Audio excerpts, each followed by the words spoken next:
All right, so today we are looking at the smart home project that we're going to do. Okay, so I'm going to briefly walk you through the purpose of the project, the objectives we want to meet, and then how we'll be developing the entire project from ground up. Okay, yes, let me just do this.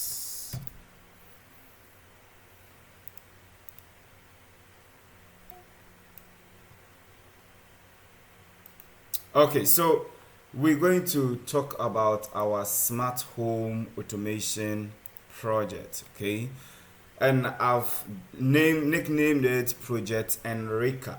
If you know me well, you know that I like to name my projects.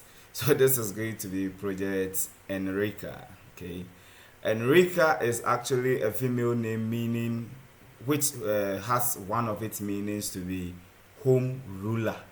Okay, so since this is supposed to control your house, in essence, it is going to rule the house. So Project Enrica. Okay, all right. So what is the project about? Basically, we want to design a very simple system that would serve as a means of controlling appliances in your house. Is that okay? Now, the main purpose is actually for teaching and learning. I want it to be a form of a way of letting you have a hands-on experience right from the beginning in dealing with electronics. Is that okay? So through this project, we'll be learning much about electronics. You see, with the past 2 days we've been learning the concepts or the things that makes electronics work the way it works. Okay, and just learning those things it's not relevant than their application. Is that okay? And I think that is what mostly we lack, especially in our universities. We learn with little applications. Is that okay? So yeah, you know the thing but you don't even understand how it works. So this is going to be different. All the things that, and I think you probably agree that so far that's what we've been doing. Even though we're talking about the concept, I still made sure their physical interpretations were clear. Okay, so we are not going to end there. Through this project, we will be able to see how to apply those concepts in device design or device making, right? And that is how you will get your understanding of the concept of electronics solidified. Okay, so that is actually the main purpose of this project. Okay, now there are certain objectives that I want to meet with this project. The first one is the educational objectives. Okay, so through this, I want you to be able to understand, learn, and get grasp of the principles of electronics and embedded systems.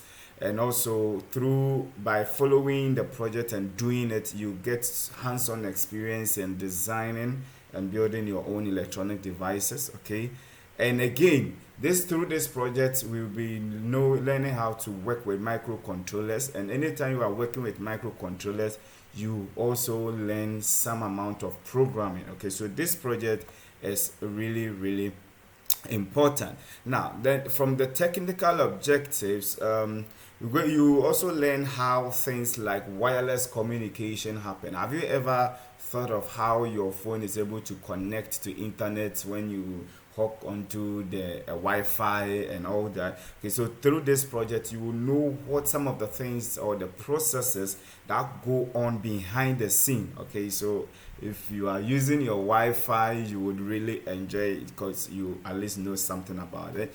Now in this project we'll be using two main microcontrollers, ESP32 and Atmega 328. I chose the two. I could do the project with only the ESP, right? But just for the purpose of training, I decided to add the Atmega 328 so that certain concepts or principles in electronics or in embedded systems can also be touched on during this training. Okay, so you also get to work with the microcontrollers, and please take note, we are not going to be working with the boards. Okay, we are not going to be working with the ESP32 boards. We are going to work with the ICs directly. Okay, and we are going to build everything from ground up.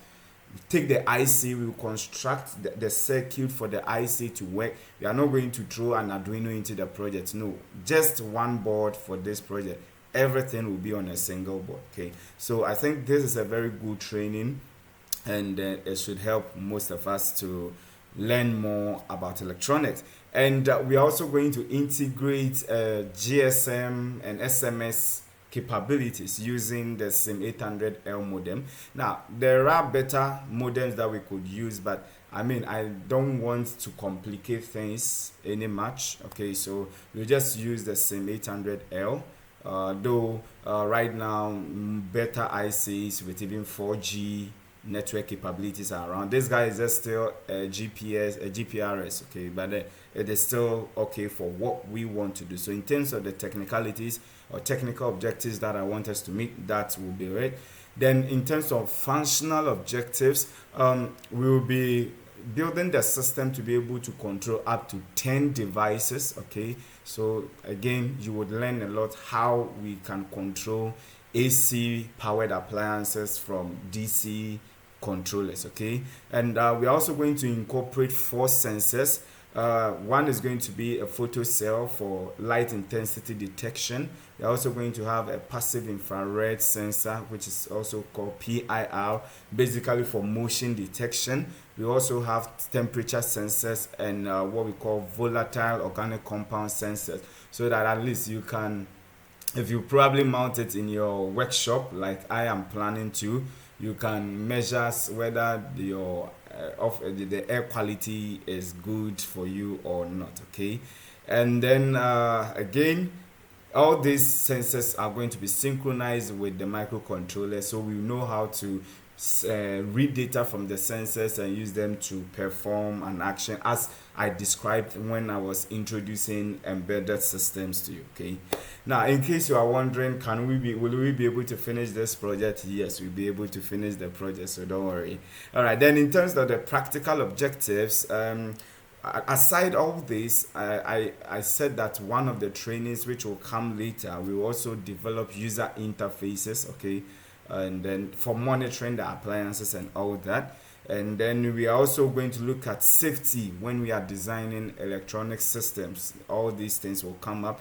And one thing that I'm also very interested or happy about is the fact that we are going to design this for scalability or future expansion. So the system we're going to design is going to be like the master controller, and I would love to see you guys after this training design your own appliance to interface with that master controller to work together. Okay, I'll talk much more about these things probably on Friday. Okay, when we are done, then we will be doing testing and optimization. So through this, you also know how to do troubleshooting when an electronic system is not functioning, the ways you can follow to troubleshoot and also debug them. Okay, you learn all these things, and we also learn about energy efficiency. Remember, in the first sessions, I said that the job of a circuit designer is to move energy from a source to a load, right?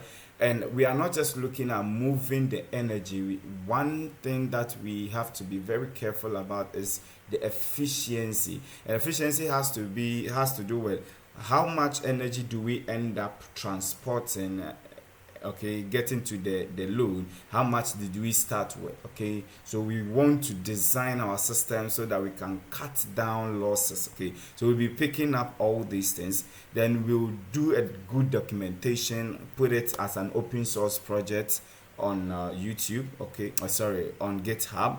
And yes, you guys can collaborate, can serve as a very good source of training and knowledge base for you and all that. Okay, so in terms of innovation and creativity, like I said, once this master controller is designed, for instance, if you have mounted this in your hall, and you want to automate the lights in your bathroom, for instance, so that when you get there, it comes on by itself. Once you are done bathing and you leave, it should turn on. You can build that device and connect it via Wi-Fi to this master system, okay, so that it can control it. So all these are things that I'm anticipating we would be doing with this system. Okay, so creativity and innovation is something that will be fostered or promoted through this project. Okay, now the key features of the project that we're going to do first is wireless control, right? You would be able to, so far as you are in the house and have your mobile phone or something connected to the device's Wi-Fi, you would be able to control appliances while probably in your bedroom or something like that. So we will have that kind of remote access and control. Then we also have multi-device compatibility. So remember we said the default device will be able to control up to 10 channels, but you can also build your own controllers and interface it with the device via Wi-Fi. Okay, so that is also, that means you can use it control an entire house, as many devices that you want. Okay, then it's we are going to integrate certain sensors. Now I'm just choosing these 4 sensors specifically. If you want to add more sensors, you can build them as other or accessories to integrate with this particular device. Okay, so like I said, we'll be using the photo cells, PIR temperature sensor, and then VOCs. Okay, and another key feature is remote monitoring. With the integration of the SIM 800L, we could control the systems, the appliances connected to the system anywhere in this world, so far as we can send text messages, okay, or even, yes, so far as we can send text message or get internet access, we can still monitor our system. That's different from you being in your house and using Wi-Fi connectivity. Okay, so we get that kind of wide off-field control. Then the user-friendly interfaces that we'll be designing through the applications that will actually come in the third training. Then scalability, like I said, I would encourage you guys to build your own systems to integrate with what we'll be developing, and energy efficiency practices and all that. Okay. Then customizability of the automation. So like I said, we are going to put all these things together so that you can adjust the system as you want it. Okay. All right, and all that. So real-time monitoring, definitely, since we have remote access to that, and it also becomes a learning platform for anyone who wants to experience electronics the right way. All right, so the key components that we'll be using are these things: ESP32S3 microcontroller, Atmega 328 microcontroller. Like I said, we are not going to use the boards or the modules. We are going to use the ICs directly. Then SIM 800L DS3231 for timing and calendar. Then we'll be using this 3.2 inches display. Okay, this nice display here. We'll be using relays for the switching. Now we are not going to build the conversion of energy on the board. We are going to power the system with an external adapter. I will explain why when we start designing the circuit. Okay, it takes so much to design a power supply efficiently. I mean, looking at how much work you have to do and what's in the end, what all that it has to do, I don't think it is worth it when we can actually buy quality 12 volt 2 amps power sources outside, okay, for a very cheap price. If we try to build it, we may end up spending more than that. Okay, all right. And then of course these components need to be in an environment of other components like resistors and capacitors. So yes, these are the key things. Now when in terms of the sensors, so we'll be using this LDR or the photocell. This is our DHT22, which we are going to use for temperature and humidity monitoring. Okay, so I did mention that we are going to use everything. We are not going to use the board. For the PIR, we would just use the PIR models available. Okay, we can't use the ICs, but there is too much work. There is too much work to be done for that sensor, and I don't think it's worth it. So we just use this. But for the VOCs, we'll be using MQ135. We'll be using the IC directly. We will not be using the board. Okay, so these are the sensors that we'll be using in the project. So this is the overall flow of the project. Okay, so we have ESP32S3 as the master controller.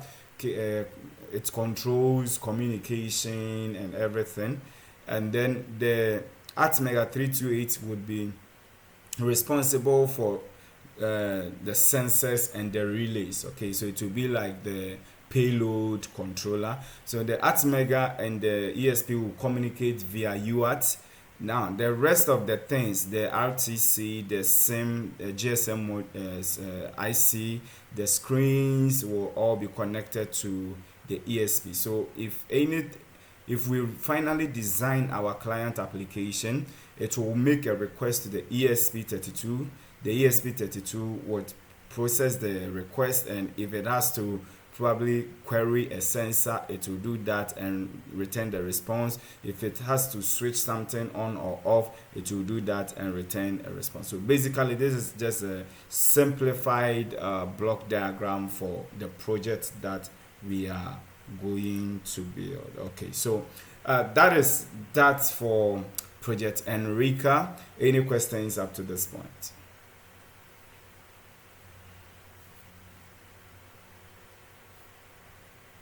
Yes, any questions up to this point? You have any What question? will what will be the host operating the system, or it will be a bare metal programming? Come again. What will be the host operating system for ESP32, or it is going to be a Okay, bare so metal we will be programming? designing the firmware ourselves. We are not going to use any OS. It will just be we will program everything by our. So we will develop the firmware for that, and that is the second training session, right? So in the second training, we are going to assemble the board and program it. Okay. Then the third training will be where we design the user interface for the system. Okay, so we are not going to use Perfect. any OS. We will design the firmware all by ourselves. Thank you. Yeah.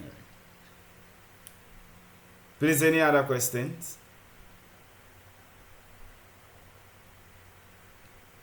Okay. All right. So if no question, then I would end this session, not the full session. I'll change. So that is all about the device that we want to build. Okay.